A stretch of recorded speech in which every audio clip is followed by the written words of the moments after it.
கால்நடைகள் வளர்ப்பு நாயின்னு ஊருக்குள்ள புகுந்து வேட்டையாடிட்டு வந்த வன விலங்குகள் இப்போ மனிதர்களையும் குறிவைக்க தொடங்கி இருக்கு. காட்டுக்குள்ள இருந்த மிருகங்கள் நாட்டுக்குள்ள நடமாட என்ன காரணம்? விரிவாக பார்க்கலாம் இந்த செய்தி தொகுப்பில். தொடர் செய்திகளுக்கு இணைந்திருங்கள் தந்தி செய்திகளுடன்.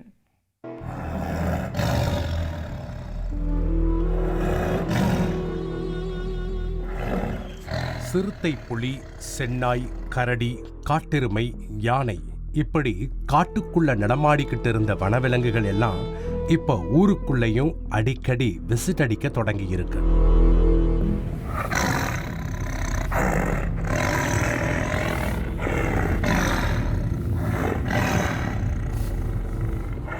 பெரும்பாலும் ஆள் நடமாட்டம் இல்லாத நைட் டைம்ல களமிறங்கக்கூடிய வனவிலங்குகள் வீட்டில் வளர்க்கக்கூடிய கால்நடைகளை வேட்டையாடி அதோட கொலை பசிய தீர்த்துக்குதுங்க.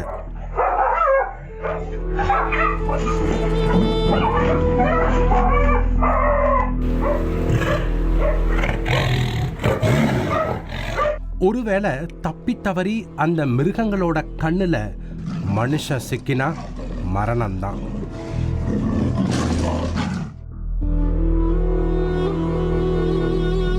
கண்ணு முன்னாடி இந்த சம்பவத்தை பார்த்த பிறகு ஊட்டி மலைவாசிகள் அதிர்ச்சியில் உறைஞ்சு போயிருக்காங்க. மரண பயத்துல நடுநடுங்கிட்டு இருக்காங்க.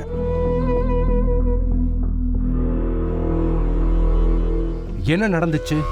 வனத்துல சுற்றி திரிய வேண்டிய விலங்குகள் ஊருக்குள்ள சுதந்திரமா நடமாட என்ன காரணம்னு தெரிஞ்சுக்க செய்தியாளர்களோடு விசாரணையில இறங்கணும்.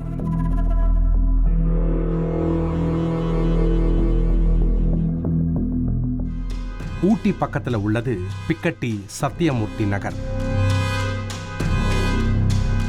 என்னதான் மலை உச்சியில வாழ்ந்தாலும் தலைமுறையாவே இந்த மக்கள் அன்றாடங்காய்ச்சிகளாத்தான் வாழ்க்கைய நகர்த்திக்கிட்டு இருக்காங்க. இந்த பகுதியை சேர்ந்த பெரும்பாலானவங்களுக்கு தேயிலை தோட்டத்துல கிடைக்கக்கூடிய தினக்கூலி வேலை தான் அவங்களுக்கு தெரிஞ்ச ஒரே தொழில். ஆனா கடந்த 2 நாளா சத்தியமூர்த்தி நகரை சேர்ந்த மக்கள் தேயிலை தோட்டத்துக்கு வேலைக்கு போறதா வேணாமா என்ற குழப்பத்துல இருக்காங்க. காரணம் 2 நாளைக்கு முன்னாடி நடந்த அந்த படு பயங்கர சம்பவம்.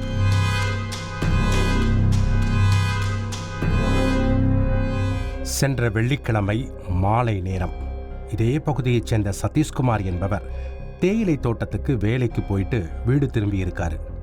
அப்போ இயற்கை உபாதைக்காக புதர் மறைவுக்கு போயிருக்கிறாரு. சில நொடிகளிலேயே சதீஷோட அலறல் சத்தம் கேட்டு அவரோட நண்பர்கள் என்ன நடந்துச்சுன்னு ஓடி போய் பார்த்துருக்காங்க. ஆனா அதுக்குள்ள எல்லாம் முடிஞ்சு போயிடுச்சு.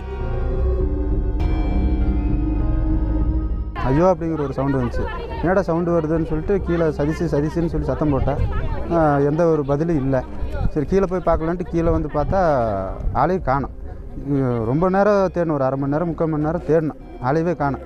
அதுக்கப்புறம் ஒவ்வொரு இடத்துலையும் போய் பார்க்கும்போது ஒரு இடத்துல படுத்து கிடக்கிறேன். அப்போ அங்கே போய் பக்கத்தில் போய் பார்த்தேன்னா தலை பின்னாடி பூரா அடி ஃபுல்லாமல் ஒன்றுமே இல்லை. இங்கே இடத்துல சிறுத்தை தான் கடிச்சிருக்கு. நல்லா ஃபுல்லாமே பல்லெல்லாம் இறங்கி மூச்சு அடையாளம் இல்லாமல் அந்த மாதிரி பண்ணிடுச்சு. காவல்துறையினருக்கும் வனத்துறையினருக்கும் தகவல் கொடுக்கப்பட்டிருக்கு. சம்பவ இடத்துக்கு விரைந்து வந்த அதிகாரிகள் இறந்தவரோட உடலை பிரேத பரிசோதனைக்கு அனுப்பி வச்சுட்டு விசாரணையில இறங்கி இருக்காங்க. சம்பவ இடத்துல இருந்த எல்லாருமே சதீஷ சிறுத்தை புலி தான் அடிச்சு கொன்னுடுச்சுன்னு சொன்னாங்க. மேற்கொண்டு அந்த மனுஷனுடைய ரத்தத்தை வந்து டேஸ்ட் பண்ண ஆரம்பிச்சிருச்சுன்னா அது மனுஷனு மட்டும்தான் அடிக்கும். ஏன்னா மனுஷனுடைய ரத்தத்தில் வந்து சால்ட் இருக்கிறதுனால, உப்பு சத்து இருக்கிறதுனால அது நல்லா இருக்குன்னு சொல்லி அது மனுஷனை மட்டும்தான் அடிக்கும். ஆனா ஐ விட்னஸ்ல ஒருத்தர் கூட அந்த சிறுத்தைய கண்ணால பார்க்கல.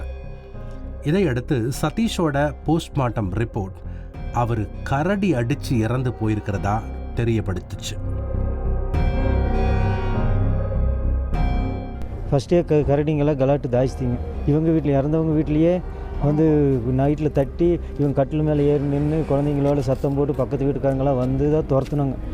அப்புறம் இந்த புண்ணாக்கு மாடு வச்சுருக்காங்க சார்.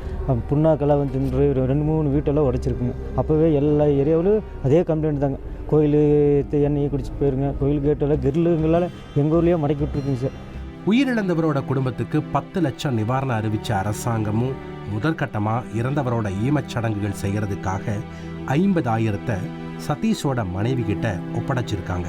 தன்னோட வாழ்க்கை துணையே போன அப்புறம் 50,000 கொடுத்தா என்ன, 50 லட்சம் கொடுத்தா என்னன்னு சதீஷோட மனைவி ஆதங்கத்தோட அழுதது அங்கிருந்த எல்லாரையும் கண்கலங்க வச்சிருக்கு. ஐயா, என் புருஷன் செத்தது கேட்டுக்காது. இப்படி வர அப்ப ஃபர்ஸ்டே வந்துருந்தீங்க, புதுரோடு இருந்திருப்பையா. யாருமே வரலையா ஐயா. என் புருஷன் செத்துருக்காளா, அதியா கிடக்குற இன்னைக்கு வந்து கொடுக்குறீங்களே ஐயா. இந்த காது எனக்கு எதுக்கு ஐயா? இந்த சம்பவத்தை தொடர்ந்து அந்த பகுதியில் நடமாடிய சிறுத்தையையும் கரடியையும் பிடிக்கிறதுக்காக கூண்டோடையும் நவீன கேமராக்களோடும் வனத்துறை அதிகாரிகள் களத்தில் இறங்கியிருக்காங்க. இப்போ கூண்டு வச்சுருக்காங்க இல்லை அனிமல் பார்க்குறதுக்கு. அப்புறம் ஒரு 7 இடத்துல கேமரா ட்ராப்ஸ் ஃபிக்ஸ் பண்ண போகிறோம். ஊரை சுற்றி எல்லாம் பக்கம் பண்ணுறோம். பார்த்துட்டு அதுக்கப்புறம் என்ன அனிமல் நம்ம நடமாட்டம் இருக்குன்னு தெரிஞ்சுக்கிட்டு அதுக்கு தகுந்தபடி எதுன்னு பிடிக்கிறதுக்கு ஏற்பாடு பண்ணுறோம். அதே நேரம் சிறுத்தை புலியை பிடிக்கிற வரைக்கும் அதிகாலை நேரத்திலையும் பொழுது அணைஞ்ச பிறகு மக்கள் எக்காரணத்தை கொண்டும் வெளியே வர வேண்டாம்னு வனத்துறை சார்பாக எச்சரிச்சிருக்காங்க. வீட்டை விட்டு தனியாக தேயிலை தோட்டம் அல்லது வனப்பகுதியில் நடமாட வேண்டாம் எனவும் மாவட்ட நிர்வாகம் கேட்டுக்கொள்கிறது. குறிப்பா ஊட்டியை சுற்றி உள்ள பெரும்பாலான வனப்பகுதிகள் குடியிருப்பு மற்றும் ஆக்கிரமிப்புகளால் தொடர்ந்து அழிக்கப்பட்டு வர்றதாகவும் அதன் காரணமாக தான் வனவிலங்குகள் மக்கள் வாழ்விடங்களுக்குள்ள அடிக்கடி ஊடுருவுவதாகவும் சொல்லப்படுது.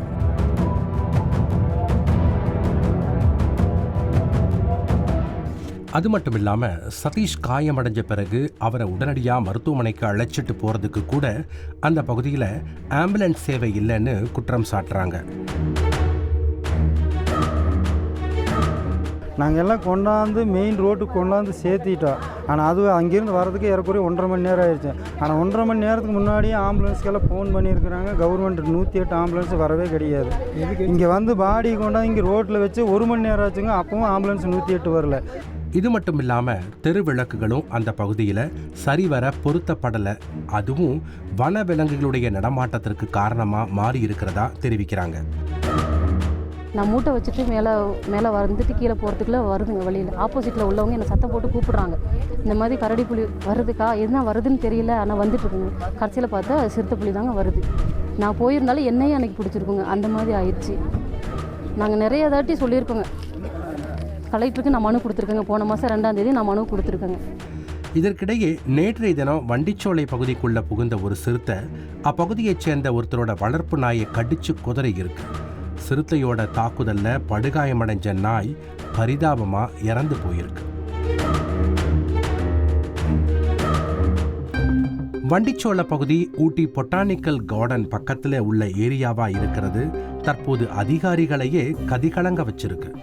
மக்களோட உயிருக்கு அச்சுறுத்தலாக மாறி இருக்கக்கூடிய வன விலங்குகளை அதிகாரிகள் பத்திரமா பிடிச்சு அதை மறுபடியும் கண்ணுக்கெட்டாத தூரத்தில் உள்ள அடர்ந்த வனப்பகுதியில் விட்டுவிட வேண்டும் என்பதும் அதற்கு தேவையான நீர்நிலைகள் சரியா இருக்கான்னு ஆய்வு செய்யணும்னு அப்பகுதியில் வாழக்கூடிய மக்கள் வலியுறுத்துறாங்க.